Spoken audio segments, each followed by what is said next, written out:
नमस्कार दोस्तों, रहस्यों की इस दुनिया में आज हम आपको बताएंगे एक ऐसे रहस्य के बारे में जिसे जानकर आप भी दंग रह जाएंगे।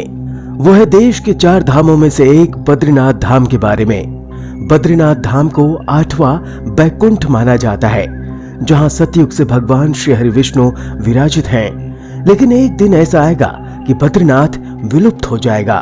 फिर भक्तगण कहां करेंगे बद्रीनाथ के दर्शन? वो धाम जिसे कभी नारायण ने देवों के देव महादेव से लिया था, वो भला कैसे विलुप्त हो सकता है? तो क्या बद्रीनाथ के साथ केदारनाथ भी लुप्त हो जाएगा? ये जानने के लिए पूरा वीडियो देखें। लेकिन आगे जाने से पहले प्लीज हमारे इस चैनल को लाइक, शेयर और सब्सक्राइब करें और हाँ, बेल आइकन जरूर दबाएं ताकि वीडियो का नोटिफिकेशन सबसे पहले आप तक पहुंचे। तो चलिए अब जानते हैं कि जो सृष्टि की रचना करते हैं यानी कि श्री हरि विष्णु, भला उनका धाम कैसे लुप्त हो सकता है? लेकिन जो भी होता है नारायण की इच्छा से ही होता है, तो फिर मनुष्य क्या ही कर सकता है? इस रहस्य को जानने से पहले आइए आपको बद्रीनाथ के एक चमत्कार के बारे में बताते हैं।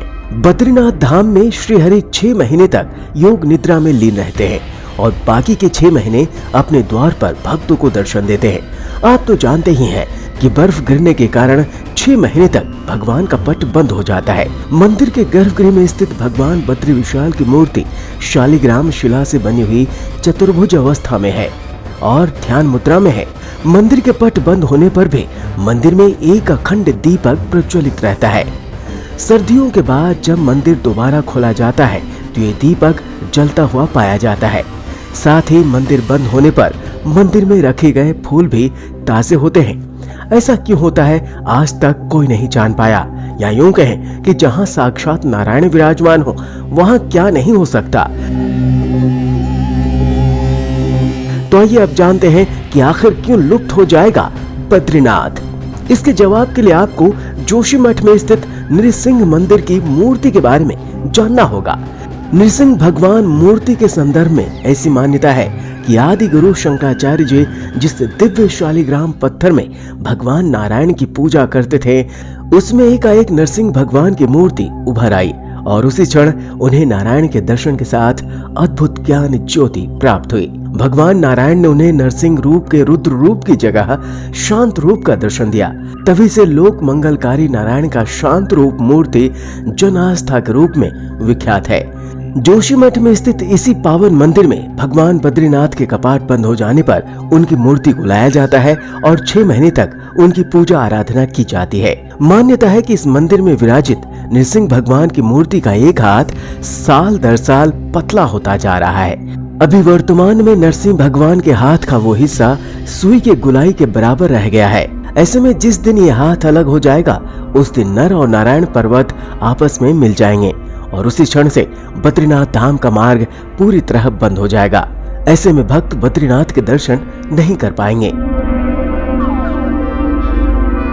पुराणों के अनुसार आने वाले कुछ वर्षों में वर्तमान बद्रीनाथ धाम और केदारेश्वर धाम लुप्त हो जाएंगे। इसके बाद भविष्य में बद्रीनाथ भगवान जोशीमठ से 22 किलोमीटर आगे भविष्य बद्री के रूप में प्रकट होकर दर्शन देंगे। स्थानीय लोगों के अनुसार भविष्य बद्री के संदर्भ में लोगों की मान्यता के अनुरूप भविष्य बद्री में एक शिलाखंड पर आश्चर्यजनक रूप से भगवान विष्णु की मूर्ति भी आकार ले रही है। भविष्य के बद्रीनाथ भविष्य बद्री का मंदिर ऊपर में है, जो जोशीमठ से दूर पूर्व में लता की ओर है। ये तपोवन से दूसरी तरफ है और यहाँ धौली गंगा नदी के ऊपर और लगभग 3 किलोमीटर के ट्रैक द्वारा पहुंचा जा सकता है। मोटर सड़क से इसकी ऊंचाई लगभग 2744 मीटर है। ये घने जंगलों के बीच स्थित है। यहाँ पहुँचने के लिए धौली नदी के किनारे का रास्ता काफी कठिन है। धौली गंगा का अर्थ होता है सफेद पानी और वास्तव में ये लगभग हर जगह तेज धारा के साथ तपोवन से ऊपर की तरफ से दोनों ओर लगभग सीधा चट्टानों के मध्य से तेजी से गुजरती है। तो दोस्तों, आपको ये जानकारी कैसी लगी हमें कमेंट करके जरूर बताएं और इसी प्रकार की रोचक जानकारी के लिए हमारे चैनल को लाइक कीजिए, शेयर कीजिए, सब्सक्राइब कीजिए और हाँ, धर्म से संबंधित कोई भी सवाल का जवाब आप जानना चाहते हैं तो हमसे पूछ सकते हैं कमेंट में और हम उसे विशेषज्ञों से राय लेकर आप तक पहुंचाएंगे।